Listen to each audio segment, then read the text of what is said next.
जय हिंद दोस्तों, कैसे हो आप सभी। मैं संजय आप सभी का मैथ बाई संदीप सर में स्वागत करता हूं। दोस्तों आज मैं आपके साथ क्या डिस्कस करने वाला हूं। आज मैं आपको बताऊंगा कि जो आपका आरआरसी ग्रुप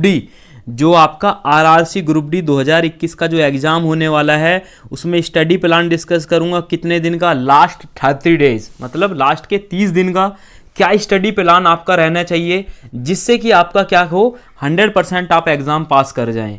तो आज मैं इन चीज़ों पे बात करने वाला हूँ। सबसे पहले पॉइंट टू पॉइंट बात करूँगा कि एग्ज़ाम कब होगा, इस चीज़ पे थोड़ी सी चर्चा करेंगे।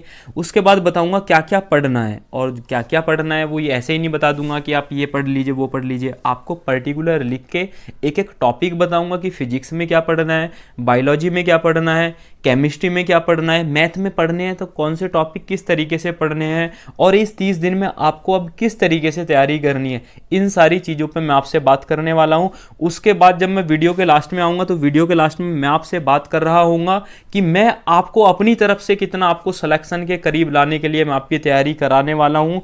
लास्ट के 30 दिन में इस छोटे से चैनल से मैं आपके लिए मतलब क्या आपकी सहायता करने वाला हूँ। जो भी होगा, जो भी कुछ करूँगा सारा फ्री ऑफ कॉस्ट रहेगा। कोई 1 रुपये का भी कोई चार्ज नहीं रहेगा। कुछ भाई सोचते हैं कि मैं मतलब पैसे लूँगा या फिर ये करूँगा वो करूँगा, ऐसा कुछ नहीं है। तो सारा फ्री रहेगा, सारा study material free of cost सारा रहेगा। दिखा देता हूँ किन किन चीज़ों पे बात करने वाला है। टारगेट ग्रुप डी, उसके बाद ये सारा सब्जेक्ट वाइज मैंने लिखा हुआ है कितने क्वेश्चन आने वाले हैं, कितने मार्क्स के आने वाले हैं। उसके बाद अगर आप नीचे आएंगे तो मैंने पर्टिकुलर सब्जेक्ट वाइज आपको बताया है कि रीजनिंग में आपको क्या पढ़ना है। देखिए मैंने आपको पर्टिकुलर बताया है कि रीजनिंग में आपको क्या क्या पढ़ना है, और उसके बाद कौन कौन से टॉपिक्स आपको पढ़ने हैं रीजनिंग में और कितने मार्क्स की रीजनिंग आएगी। उसके बाद हम आगे चलेंगे। उसके बाद मैथ के बारे में हम डिटेल में चर्चा करेंगे कि मैथ में क्या क्या पढ़ना है, किस तरीके से आपको मैथ की तैयारी करनी है, और कौन कौन से सब्जेक्ट हैं, कौन कौन से टॉपिक हैं वो मैथ के जिनसे आप मैथ में अच्छा खासा स्कोर कर सकते हो, और वो भी बहुत कम समय में। ठीक है। उसके बाद जनरल साइंस, सामान्य विज्ञान की आपको बहुत ज़्यादा टेंशन हो रही है, क्या क्या पढ़ना है सामान्य विज्ञान में, वो सारा डिटेल में चर्चा होगा। केमिस्ट्री में क्या पढ़ना है, बायोलॉजी में क्या पढ़ना है, अलग अलग बताऊंगा, एकदम विस्तार में चर्चा करेंगे। ठीक है। उसके बाद जीए और करंट अफेयर मतलब general awareness and current affairs में आपको क्या क्या पढ़ना है, क्योंकि बहुत ज़्यादा नहीं पढ़ना है, बहुत कम पढ़ना है, और क्या करनी है, स्मार्ट स्टडी करनी है जिससे कि आपको सिलेक्शन में आप बहुत अच्छे से आप अपना स्कोर कर सकें। ठीक है। उसके बाद मैं आपको बताऊंगा लास्ट में कि मैं आपको क्या क्या तैयारी कराने वाला हूँ अपनी तरफ से, मतलब इस छोटे से चैनल से मैं आपको कितनी क्लासेस प्रोवाइड करूँगा, और वो क्लासेस जो होंगी आपको सिलेक्शन तो आप सभी लेने वाले हैं, लेकिन आपको सिलेक्शन और अच्छे से आपको सिलेक्शन के करीब लाने के लिए मैं फ्री ऑफ कॉस्ट आपके लिए इसी तरीके से मेहनत करता रहूँगा। तो मैं आप बताऊँगा आगे कि आपको लास्ट के 30 डेज़ का मेरा क्या प्लान रहने वाला है, वो सारी चीज़ें मैं आपके साथ डिस्कस करूँगा। ठीक है। तो सबसे पहले हम बिना टाइम वेस्ट किए हुए सीधा वीडियो स्टार्ट करते हैं।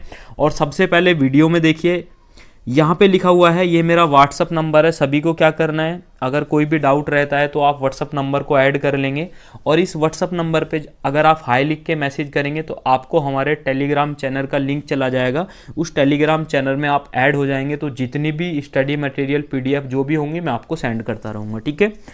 तो क्या बात करने वाले हैं, टारगेट ग्रुप डी 2021 मतलब ग्रुप डी में आपको सिलेक्शन किस प्रकार से लेना है, उसी के बारे में सारी डिटेल चर्चा करते हैं। देखिए सबसे पहला पॉइंट है जो आपके दिमाग में बहुत ज़्यादा चल रहा होगा, और आप वीडियो भी बहुत ज़्यादा देख रहे होंगे कि एग्ज़ाम कब होगा, एग्ज़ाम आगे जाएगा या पीछे जाएगा। तो मैं आपको एक बात बता देता हूँ, आपका एग्ज़ाम कब होगा आपको उस चीज़ की टेंशन नहीं लेनी है।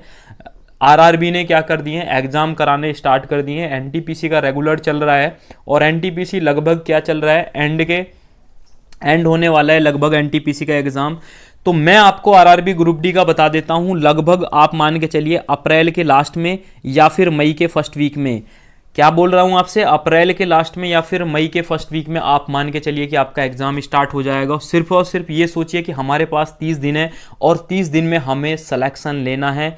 चाहे हमें कोई भी बुक पढ़नी पड़ जाए, किसी भी चैनल को फॉलो करना पड़ जाए, कुछ भी पढ़ना पड़ जाए, हमें सिलेक्शन लेना है। बाकी मैं आपको बताऊंगा, आप इन चीज़ों को फॉलो भी कर सकते हैं, आपकी मर्जी है। सिर्फ और सिर्फ मैं आपको 30 दिन के लिए किस तरीके से तैयारी करनी है वो आज आपको बताने वाला हूँ। ठीक है।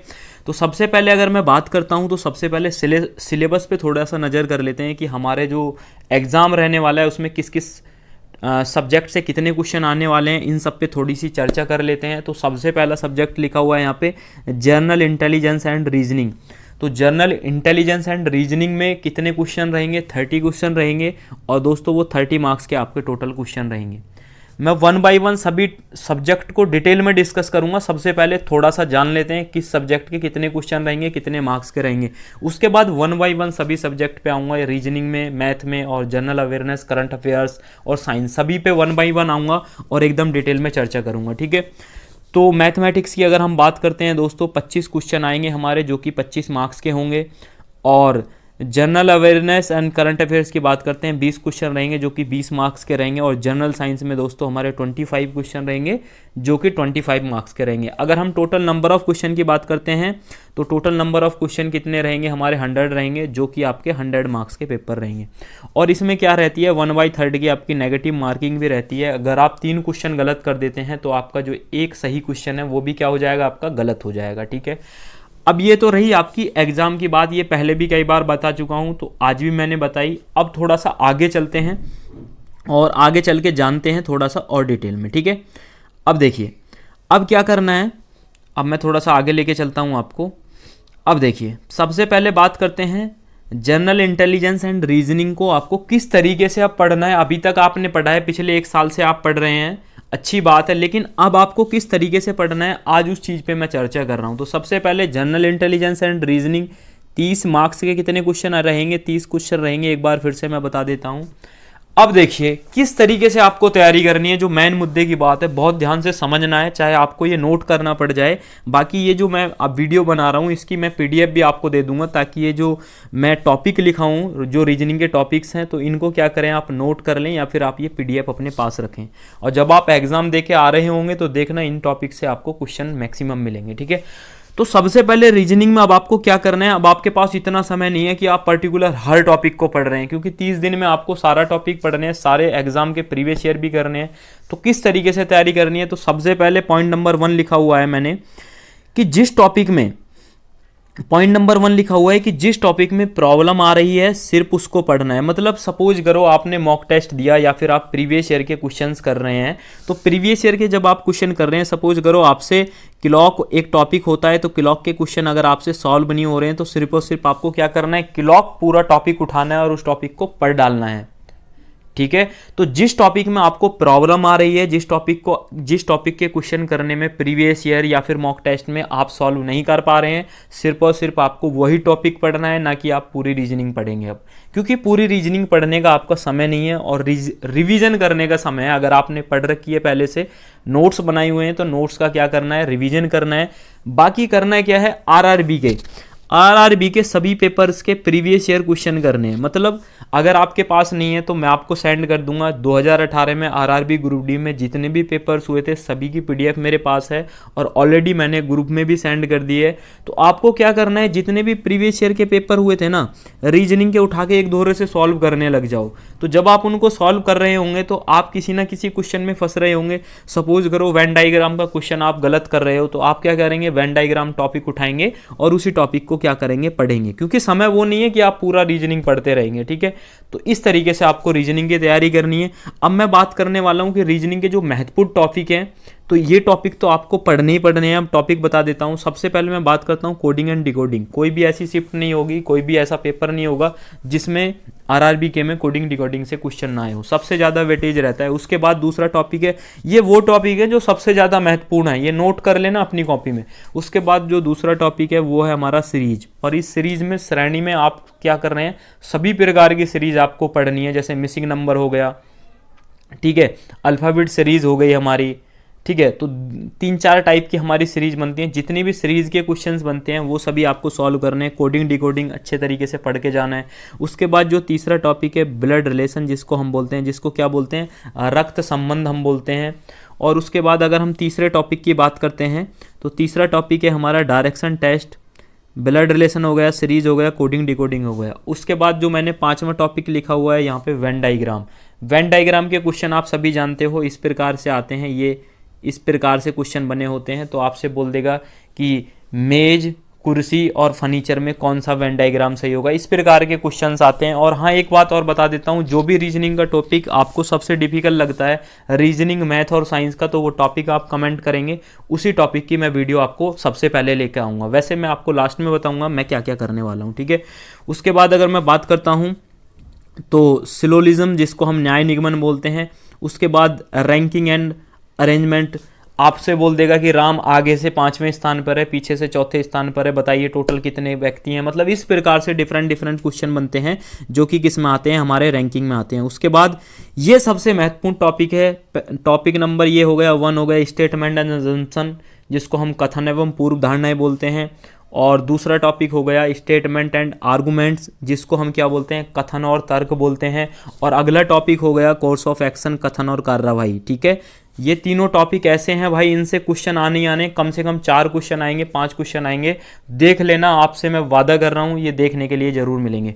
उसके बाद मिरर इमेज, वाटर इमेज और अधूरे पैटर्न को पूरा करना, ये भी आकृति से रिलेटेड क्वेश्चंस होते हैं। उसके बाद आपके लॉ कैलेंडर भी पढ़ सकते हैं। ये वो टॉपिक हैं जो सबसे ज़्यादा महत्वपूर्ण है। ये टॉपिक तो आपको पढ़ के ही जाने हैं, अगर आप कुछ भी नहीं पढ़ पा रहे हैं तो ये टॉपिक तो कम से कम पढ़ के जाइए, इनसे आपको डायरेक्टली क्वेश्चन देखने के लिए मिलेंगे। बाकी और भी बहुत सारे टॉपिक होते हैं रीजनिंग के, आप उनको भी पढ़ के जा सकते हैं, ठीक है। अब आगे चलते हैं, रीजनिंग के बारे में पूरा डिटेल में एकदम बात कर लिया है, फिर भी कोई डाउट बचे किसी भी टॉपिक से रिलेटेड तो आप कमेंट कर सकते हैं। उसके बाद सब्जेक्ट दूसरा है हमारा मैथमेटिक्स है, तो मैथमेटिक्स को हम हिंदी में गणित बोलते हैं। टोटल 25 मार्क्स का मैथ आपको ग्रुप डी में देखने के लिए मिलेगा। कितने मार्क्स का देखने के लिए मिलेगा? 25 मार्क्स का। और ये एक ऐसा सब्जेक्ट है जिसमें आप फुल में से फुल मार्क्स भी कर सकते हो, मतलब 25 में से आप 25 मार्क्स भी ला सकते हो अगर आप लाना चाहते हो, ठीक है। तो आपको करना क्या है मैथमेटिक्स में, गणित में आपको करना क्या है, सपोज करो आपने पहले मैथ की क्लास ले ली है, किसी भी टीचर से लिए, चाहे वो ऑनलाइन ली हुई हो चाहे वो ऑफलाइन ली हुई हो, मैं ये नहीं बोलूँगा, आपने मतलब किसी भी प्रकार से क्लास ली है। अगर आपने नोट्स बनाए हैं, सपोज करो आपने परसेंटेज पढ़ा या टाइम एंड वर्क पढ़ा, तो जो आपने नोट्स बनाए हैं एक बार मैथ पढ़ने के बाद किसी भी टीचर से चाहे वो पढ़ा हो, सपोज करो उसने उस टीचर ने 50 क्वेश्चन आपको करवाए हो, तो आपको क्या करना है, उन टॉपिक्स को बार बार क्या करना है, रिवीजन करना है, जितने भी क्वेश्चन आपके नोट्स में रहेंगे, ठीक है। उसके बाद क्या करना है, उस नोट्स को रिवीजन करना है और आरआरबी के प्रीवियस ईयर के क्या करने हैं, प्रीवियस ईयर के क्वेश्चन सभी को सॉल्व करने हैं। जितने भी आरआरबी में पेपर में, मतलब आरआरबी के अभी तक पेपर हुए हैं, चाहे वो एनटीपीसी हो, ग्रुप डी हो, एएलपी हो, जेई हो, जितने भी मतलब आरआरबी ने एग्जाम लिए सभी के प्रीवियस ईयर आपको क्वेश्चन करने हैं। इससे क्या होता है कि मतलब आपको डायरेक्टली डिजिट चेंज होने के बाद डायरेक्टली आपको क्वेश्चन देखने के लिए मिलते हैं। और करना क्या है ना, एडवांस मैथ का एक बहुत ज़्यादा हुआ चल रहा है यूट्यूब पे, और बच्चे भी बहुत ज़्यादा परेशान है कि हमें एडवांस मैथ नहीं आता, एडवांस मैथ के इतने क्वेश्चन आएंगे, एडवांस मैथ के इतने क्वेश्चन आएंगे। तो आपको करना कुछ नहीं है, एडवांस मैथ में ज़्यादा कोई टेंशन लेने की जरूरत है नहीं। एडवांस मैथ में क्या करना है, सपोज करो मेंसुरेशन है, ट्रिग्नोमेट्री, ज्योमेट्री, अलजेब्रा, ये 4 टॉपिक होते हैं जिनको हम मतलब एडवांस मैथ में कंसिडर करते हैं बेसिकली। तो एडवांस मैथ के क्या करने हैं, सिर्फ और सिर्फ फॉर्मूला याद करके जाइए, फॉर्मूला बेस्ड क्वेश्चन मिलेंगे आपको। ये नहीं है कि आपको मतलब बहुत ज़्यादा डिफिकल्ट क्वेश्चन पूछ रहा है, तो आपसे 10th लेवल के क्वेश्चन पूछे जाएंगे। अगर मैं मेंसुरेशन की बात करता हूं तो मेंसुरेशन में ट्रायंगल से रिलेटेड, मतलब जिसको हम त्रिभुज बोलते हैं, त्रिभुज से रिलेटेड आपको फॉर्मूला याद करके जाने, चतुर्भुज से रिलेटेड फॉर्मूला याद करने। उसके बाद बेलन होता है जिसको इंग्लिश में सिलेंडर बोलते हैं। उसके बाद शंकु होता है। तो जितने भी फॉर्मूले बनते हैं ना मेंसुरेशन से, आप एक पेज पे 2 पेज पे फॉर्मूला लिख के सारे फॉर्मूला याद कर लो, आप क्वेश्चन गलत नहीं करोगे, ठीक है। ट्रिग्नोमेट्री के भी आप सारे, मतलब सारे नहीं, कम से कम 15-20 फॉर्मूला भी आप याद कर लेंगे तो ट्रिग्नोमेट्री का क्वेश्चन आप गलत नहीं करेंगे एडवांस मैथ का, ठीक है। उसके बाद इसी प्रकार से ज्योमेट्री, ये मैं सारे आपको लिख के भी दे दूंगा, आप टेंशन ना लें, वो लास्ट में मैं आपसे बात करने वाला हूँ। और ऐसे ही अलजेब्रा में आपको क्या करना है, सिंपल फॉर्मूले याद करने हैं, और फॉर्मूले याद करके आपको 1-2 पेज पे लिखने हैं और उनसे रिलेटेड 1-2 क्वेश्चन करना है। तो आप एडवांस मैथ का एकदम हुआ, आपका जो डर है ना वो एकदम खत्म हो जाएगा, ठीक है।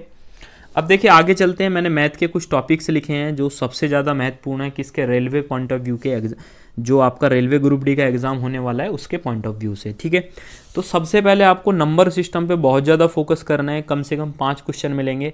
इस नंबर सिस्टम में ये नहीं है कि आप नंबर के बारे में सिर्फ पढ़ रहे हैं, तो नंबर सिस्टम में आपके बहुत सारे टॉपिक आते हैं, जैसे इकाई का अंक निकालना हो गया, डिविजिबिलिटी रूल हो गया, और उसके बाद आपके सेसफल फिर में ये सब हो गया, स्क्वायर रूट, क्यूब रूट, ये जितने भी टॉपिक्स होते हैं ना नंबर सिस्टम में, नंबर के बारे में आपको पढ़ना है, जितनी सम संख्याएं क्या होती हैं, विषम संख्याएं क्या होती हैं, मतलब नंबर के बारे में एकदम डिटेल में पढ़ना है, ठीक है। तो उसके बाद दूसरा टॉपिक है एलसीएम एचसीएफ। ये वो टॉपिक लिखे हैं मैंने जिनसे क्वेश्चन आते ही आते हैं, बाकी टॉपिक तो और भी हैं मैथ के जिनसे क्वेश्चन आते हैं, लेकिन ये वो टॉपिक हैं जो सबसे ज़्यादा महत्वपूर्ण हैं। अगर आपके पास कम समय है तो ये टॉपिक आप नोट कर लेना, सिर्फ और सिर्फ इन टॉपिक को पढ़ लेना। मैथ का लगभग 25 में से ना 20-22 क्वेश्चन आपको देखने के लिए मिलेंगे, सिर्फ और सिर्फ किन से, इन टॉपिक से। तीसरा टॉपिक है रेशो एंड प्रोपोर्शन। उसके बाद प्रॉफिट लॉस पढ़ना है, परसेंटेज पढ़ना है, टाइम एंड वर्क पढ़ना है आपको, और ट्रेन से रिलेटेड क्वेश्चन पढ़ने हैं जितने भी कि एक ट्रेन है, एक खंबे को पार करती है, एक ट्रेन है जो एक प्लेटफॉर्म को पार करती है, उसकी लेंथ इतनी है, तो कुछ भी पूछ लेगा। बड़े आसान क्वेश्चन होते हैं, आराम से बेसिक तरीके से पढ़ना है। ये नहीं है कि आप ट्रेन से रिलेटेड बहुत ज़्यादा डिटेल में पढ़ रहे हैं, बेसिक कॉन्सेप्ट आपको समझना है, मतलब एकदम कि ट्रेन अगर किसी प्लेटफॉर्म को पार करेगी तो वो अपनी डिस्टेंस चलती है और प्लेटफॉर्म की डिस्टेंस चलती है, मतलब बेसिक कॉन्सेप्ट। उसके बाद सिंपल इंटरेस्ट, कंपाउंड इंटरेस्ट, साधारण ब्याज, चक्रवृद्धि ब्याज आपको पढ़ना है, एज पढ़ना है, आयु से रिलेटेड रेलवे में अक्सर क्वेश्चन पूछे जाते हैं। उसके बाद ये मैंने 4-5 टॉपिक लिए हैं, मेंसुरेशन, टिग्नोमेट्री, एल्जेब्रा, स्टैटिक्स। देखिए स्टैटिक्स ऐसा टॉपिक है बहुत आसान है, एक वीडियो बना के आपको पूरा पढ़ा दूंगा, आप ये ना सोचने की बहुत हार्ड है। बाकी ये टॉपिक आप महत्वपूर्ण टॉपिक में नोट जरूर करना, इससे 1 या 2 क्वेश्चन आपको जरूर मिलेगा, ठीक है। स्क्वायर रूट का क्वेश्चन आपको आएगा ही आएगा, ऐसा हो ही नहीं सकता कि रेलवे का एग्जाम हो और स्क्वायर रूट से और क्यूब रूट से क्वेश्चन ना आए। उसके बाद इसको पाइप एंड टंकी बोलते हैं हिंदी में, ये भी आप पढ़ सकते हैं। तो ये मैंने लगभग 14-15 टॉपिक लिखे हैं, ये वो टॉपिक हैं जिनसे सबसे ज़्यादा एग्जाम में क्वेश्चन पूछे जाते हैं और एग्जाम में आपको क्वेश्चन मिलेगा ही मिलेगा, ठीक है। तो कम से कम आप भाई इतना तो टॉपिक पढ़ सकते हैं, बाकी ये सब मैंने भी पढ़ाया है यूट्यूब पे, कोई टेंशन है नहीं। अब देखिए उसके बाद आते हैं हम जो सबसे ज़्यादा टेंशन दे रहा है आप लोगों को, जनरल साइंस की। भैया साइंस में क्या पढ़ें, साइंस में न्यूमेरिकल आते हैं, कुछ लोग बोल रहे हैं कि भाई साइंस में बहुत ज़्यादा डिटेल में न्यूमेरिकल आते हैं, मतलब एकदम ना, मतलब बच्चों को डरा रखा है। कुछ नहीं है भाई, सामान्य विज्ञान है, एकदम 10th लेवल की आपसे पूछे जाएगी और एकदम बेसिक लेवल की साइंस आपसे पूछी जाएगी। ये नहीं है कि आपको MSc करवाएगा वो साइंस में या फिर PhD करवा रहा है, आपसे सिर्फ और सिर्फ 10th लेवल के क्वेश्चन पूछे जाएंगे। और जितने भी न्यूमेरिकल आते हैं, मैं आपसे वादे के साथ बोल रहा हूं, जितने भी न्यूमेरिकल आते हैं ना, सारे न्यूमेरिकल क्या होते हैं, आसान होते हैं, एकदम बेसिक कॉन्सेप्ट पे रिलेटेड होते हैं, ठीक है। तो सामान्य विज्ञान आपको किस तरीके से पढ़नी है मैं सबसे पहले बताता हूं। कुछ भाई है जो स्पीडी पढ़े जा रहे हैं रेगुलर, कुछ भाई हैं जो MCQ क्वेश्चन करे जा रहे हैं।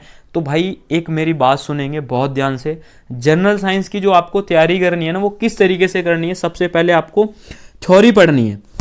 आप अगर कोई भी टॉपिक पढ़ रहे हैं ना, तो उसकी सबसे पहले क्या करनी है, आपको थ्योरी पढ़नी है। सपोज करो मैंने वेव साउंड पढ़ा, या फिर मैंने तरंग पढ़ा, या फिर मैंने प्रकाश के बारे में पढ़ा, सपोज करो लाइट चैप्टर मैंने पढ़ा, तो सबसे पहले उसकी थ्योरी पढ़नी है। उसके बाद MCQ क्वेश्चन लगाने हैं, चाहे तो प्रीवियस ईयर लगा लीजिए, चाहे आप टॉपिक वाइज क्वेश्चन लगा लीजिए। जो प्रीवियस ईयर आप लगा रहे हैं ना, प्रीवियस ईयर क्वेश्चन, वो भी आपको टॉपिक वाइज लगाने हैं। जिससे क्या होगा कि आपको पता लगेगा कि जो मैं थ्योरी पढ़ रहा हूँ, सपोज करो लाइट के बारे में आपने कम से कम 2-3 पेज पढ़े और लिखे। उसके बाद जब आप MCQ क्वेश्चन कर रहे होंगे, तो जब आप MCQ क्वेश्चन करेंगे तो आपको पता लगेगा कि भाई हाँ, मुझे मतलब एक्चुअल में जो मैंने थ्योरी पढ़ी है वो मेरे दिमाग में है और MCQ क्वेश्चन मैं कर पा रहा हूँ।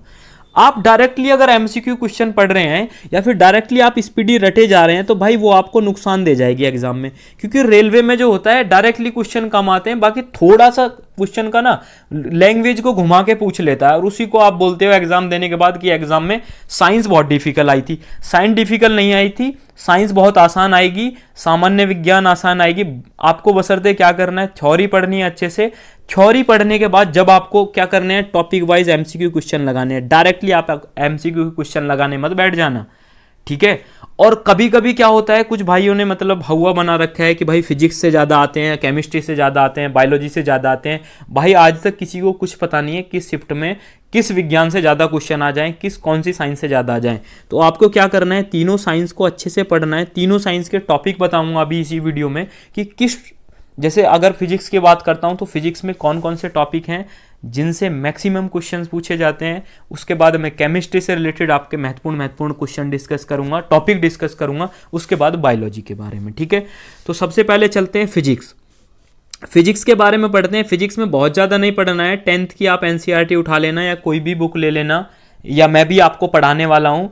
तो आपको क्या करना है, जो फिजिक्स पढ़नी है ना, फिजिक्स के मैंने 8 टॉपिक लिखे हुए हैं, 1 2 3 4 5 6 7 8। आप पूरी फिजिक्स ना पढ़ के, पूरा ज़्यादा डिटेल में ना पढ़ के, आपने एक कहावत सुनी होगी कि ज़्यादा पढ़ने से अच्छा है कम पढ़ो लेकिन सॉलिड पढ़ो। इस तरीके से पढ़ो कि अगर वेव से कोई भी क्वेश्चन आ जाए तो आप उसको गलत ना करें।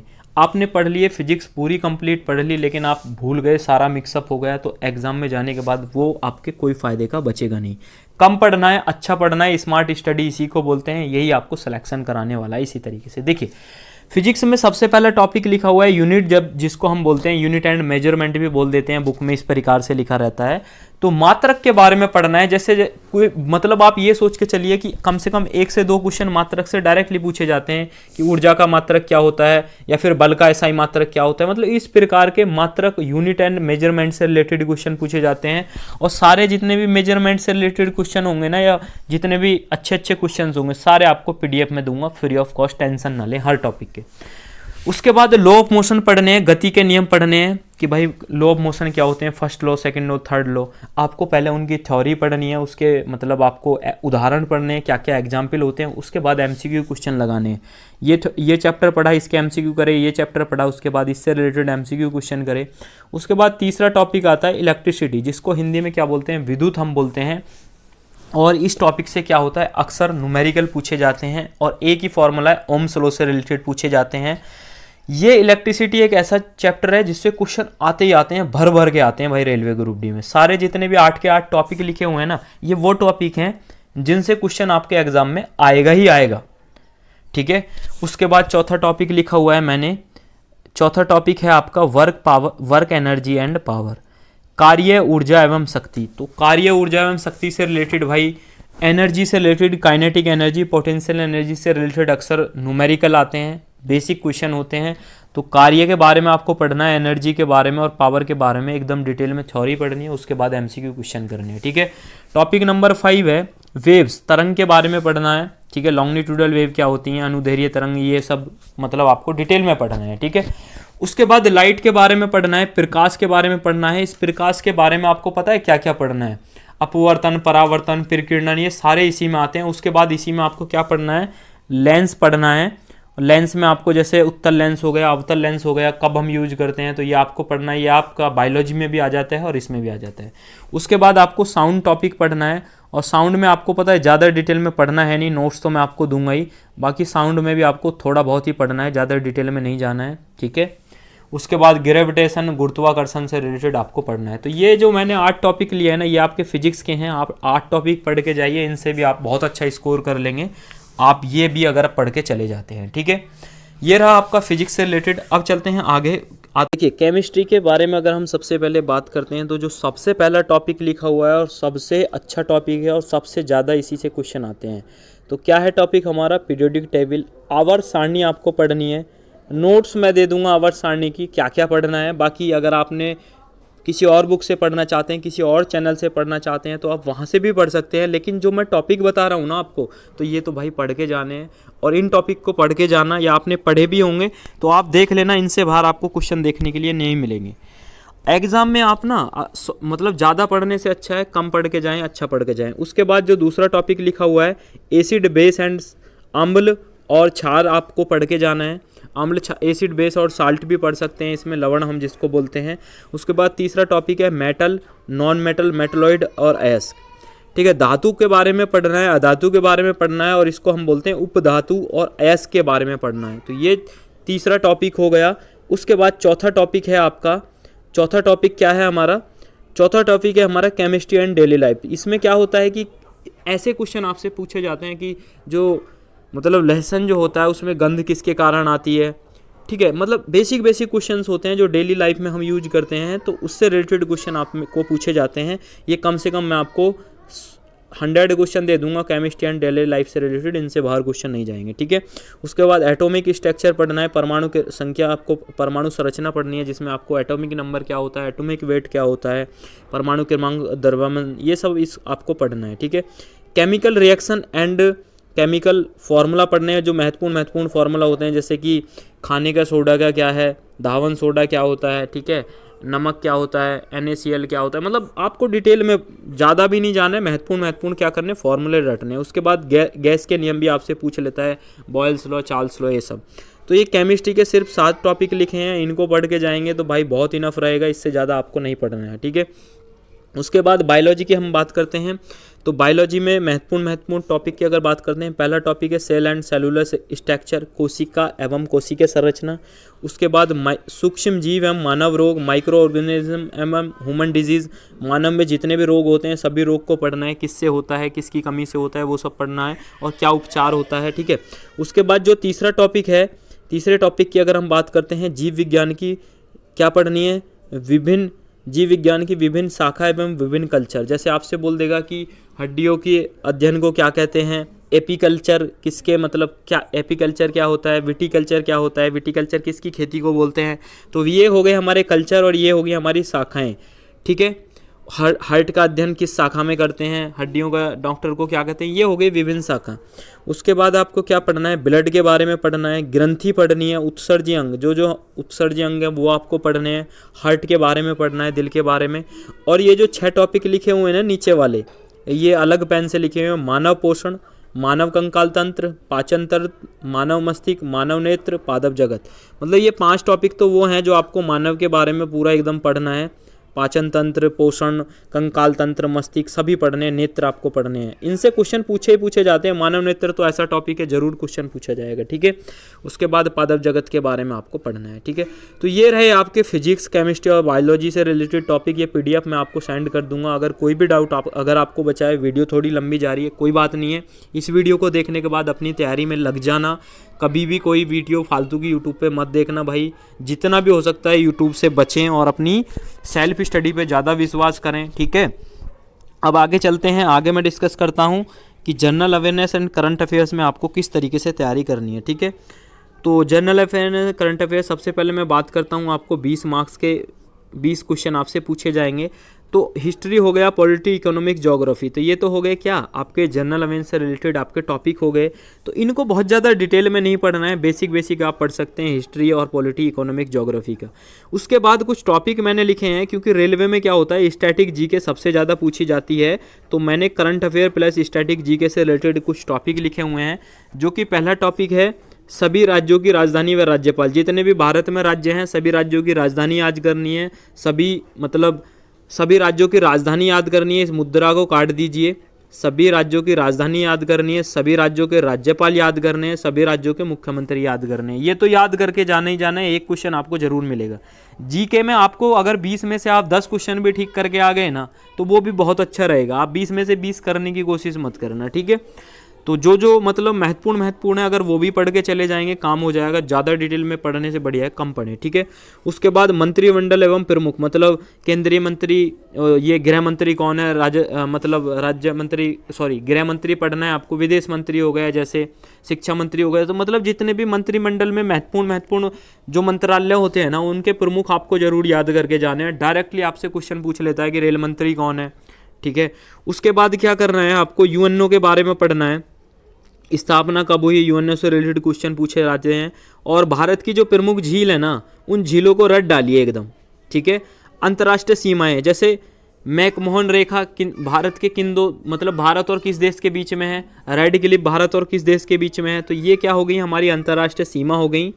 उसके बाद नृत्य आपको याद करने हैं, भारत के भी याद करने हैं और कुछ विदेशी भी आप याद रख सकते हैं।